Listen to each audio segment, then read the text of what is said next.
I'm delighted to be with you here, it's Mentor Oteh, and I thought I'll share just some thoughts with you about one of the things I learned um, about wealth and what it really means. I found from my experience that very few people have a very clear understanding about what financial freedom and true wealth is all about. See, if you're like me, then you were probably raised to think or to believe that your net worth determines your wealth. That is not incorrect, but it's incomplete. It's incomplete from the point of view that net worth alone doesn't equate to wealth. I've met many people who are, net worth millionaires and really wealthy, but they're still financially dependent. Now you might be thinking, and then you might ask, how is that possible? Well, it's very easy to understand. The best way to think about it is just imagine that you were hungry and you just got back from work, but you were very hungry, and in your refrigerator you have maybe a really nice homemade dish, but it's in the freezer, it's frozen. At the point when you walk into your kitchen, the frozen food does nothing to satisfy your hunger. You understand intellectually that it's food, but until you can convert that frozen food at sub-zero temperature down to edible temperature, the food itself does you no good. It's of no use to you. And so many people are wealthy, and they're what we call net worth wealthy.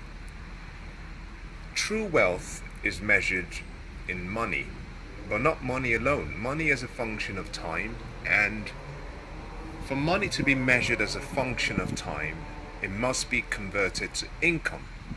So wealth is all about income, and therefore whatever assets you have that cannot be converted to cash flow, that cannot be converted to income, or that is not producing an income on a regular basis, monthly or yearly, is of no use.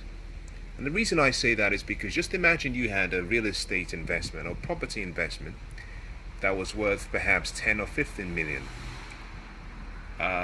You don't intend to sell it, but if that real estate investment, in this case it could be land, if that piece of land is not producing an income for you, it's worth less. And therefore, one of the most important things you must understand about wealth is that wealth is your ability to live from the investments that you have, whereby your investments are generating an income, and the income it generates covers all of your expenses to maintain your chosen lifestyle and leaves you with some surplus without you needing to work for necessity, but choosing to work if you want to. That is wealth. In this case, what we have is a simple equation. If you can take the income generated from your investments and you divide that by your expenses, all of your assets and liabilities, all of your liabilities and expenses, then what you have is what I would call either a number that could be a ratio. If that ratio is greater than 1, then you're wealthy. So for example, if I have investments that generate about £10,000 every month, but my expenses every month is £8,000, then I have a £2,000 surplus. And therefore, the ratio of 10 over 8 means that I have 1.25 as my wealth ratio. that means that I am wealthy and I can survive on the investments that I have.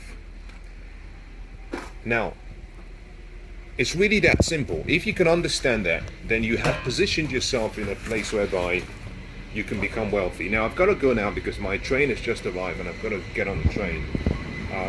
But I hope that's been useful.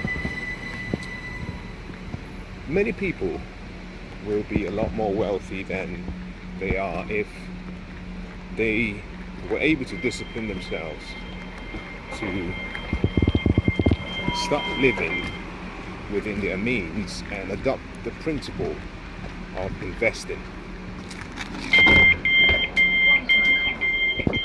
Junction, Battersea Park, and London Victoria.